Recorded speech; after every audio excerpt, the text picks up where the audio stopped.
श्री का अर्थ क्या होता है? श्री का अर्थ होता है शृणाति हिंसति दोषाण इति श्री। अर्थात कोई जो भी शरण में आए उसके सब दोषों को जो हरण कर लेती है उसका नाम श्री है।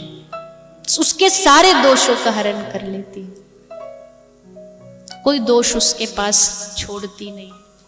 कहते हैं कि एक बार महाराज की भूमिका बन रही थी और उस भूमिका में श्री ठाकुर जी सब गोपियों के साथ महाराज करने की इच्छा व्यक्त कर रहे थे। मंच तैयार था महाराज का, सब सखियां विचित्र विचित्र आभूषण पहन के आई थी, सुंदर सुंदर श्रृंगार करके, सुंदर तिलक पत्रावली लगाई थी और सभी सखी एक स्वर से गा रही थी, गान कर रही थी, सब गा रही थी। पर उन सखियों में एक सखी थी, उसका स्वर थोड़ा कच्चा था, बार बार स्वर बिगड़ रहा था। तो उस समय श्री राधा रानी ने देखा कि ये थोड़ी अभी कच्ची है, तो राधा रानी ने उस सखी को अपने पास बुलाया, इधर आ। वो गई श्री जी के पास और श्री राधा रानी ने उसके मस्तक पर अपना कर कमल रखा और जैसे अपना कर कमल रखा उस सखी में सारी कलाएं एकदम से आ गई, सारी कलाओं से भर गई। जो सारी कलाओं को प्रदान करती है उसी को श्री कहते हैं। और केवल मानवों को नहीं, कृष्ण को भी अगर कोई कला प्रदान करता है तो वो राधा रानी है। ब्रज में महावाणीकार लिखते हैं कि सुगढ़ भये हो बिहारी यही छाते। सुगढ़ जो आप बने हो ना, इतने गुणवान, ये इन्हीं की छाया का प्रताप है। इतने इतराओ मत, इतने बनो मत। पर अब क्या करें,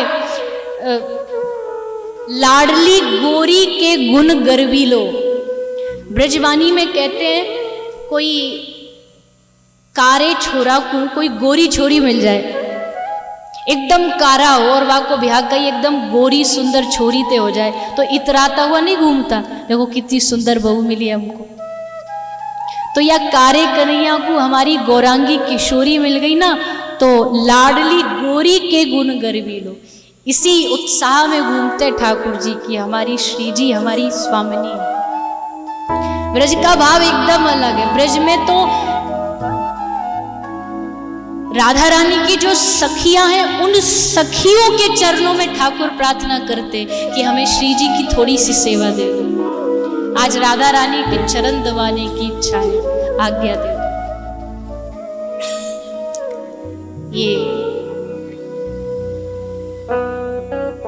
ब्रज का भाव है।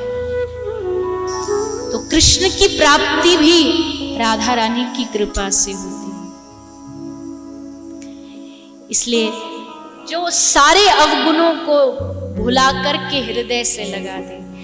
राधा रानी कहती है श्री श्याम सुंदर से कि हे ठाकुर, मैं आपको अपना प्रियतम तब कहूंगी जब आप इस संसार के निकृष्ट से पापी व्यक्ति को भी उठा के अपने गले से लगा लो, तब मैं आपको अपनी सेवा का अधिकार दूंगी। यानी कोई पापी भी हो उस पर भी। अब एक गुड़ चाहकर के भी आपको कड़वाहट नहीं दे सकता। आप गुड़ खाओ और चाहो उससे कड़वाहट, वो चाहे भी गुड़ तो भी नहीं दे सकता, क्योंकि वो है ही मीठा, उसमें कड़वाहट हो ही नहीं सकती। तो श्री राधा रानी भी करुणा की भंडार है, दया की भंडार है। अब जिनके पास है ही करुणा, तो करुणा के अलावा देंगी क्या? कोई कहे कि हम पाप करते हैं तो पता नहीं कृपा होगी कि नहीं होगी, पर उनके पास ये कठोर हृदय है ही नहीं। ऐसा वर्णन आता है कि एक बार श्याम सुंदर ने सोचा कि ये राधा की जो सखियां हैं ये सारी बड़ी घूमती फिरती हमारी किशोरी जी, हमारी लाडली जी, हमारी राधा रानी। ठाकुर जी ने सोचा आज हम राधा बन के इनके पास जाते, देखते क्या करती। ऐसी खूब लीला है ब्रज में कि ठाकुर जी राधा स्वरूप धारण कर लेते। तो राधा स्वरूप बना करके आज ठाकुर जी ने कुंज में आ गए, अब प्रवेश किया। और जैसे घुसे तो जितनी सखियां हैं ना राधा रानी की, सबको सबके सामने से निकल के जा रहे हैं। अब जब राधा रानी आती है, आपका कोई स्वामी आता है तो आप प्रणाम करते हो, पर आज तो कोई राधा रानी की तरफ देख ही नहीं रहा। सारी सखियां अपने अपने कार्यों में व्यस्त है, कोई माला बना रही है, कोई श्री जी के लिए चंदन घिस रही है। तो ठाकुर जी बोले ये तो गड़बड़ हो गई। सोचा कहीं हो सकता हमारा कोई मेकअप में कोई खराबी हो, तो दर्पण लेके दर्पण देखा, नहीं नहीं एकदम राधा रानी हूबहू, तो ठीक, एकदम ठीक है। तो फिर ठाकुर जी ने सोचा चलो हो सकता कार्य में व्यस्त है इसलिए हमको देख नहीं पा रही, हम ही इनके पास जाते। तो ठाकुर जी जाके कह रहे हैं सखी को, अरे सखी मैं हूं तेरी स्वामिनी। गोपी हंसी, आगे चली, हद हो गई, कुछ बोली नहीं, मुस्कुराई और आगे चली गई। बार बार जो भी सखी वहां से निकल के जाती, ठाकुर जी कहते अरे अरे मैं राधा हूं, कोई मुझे देखो तो, कोई पहचानो तो, पर सारी सखी मुस्कुरा रही।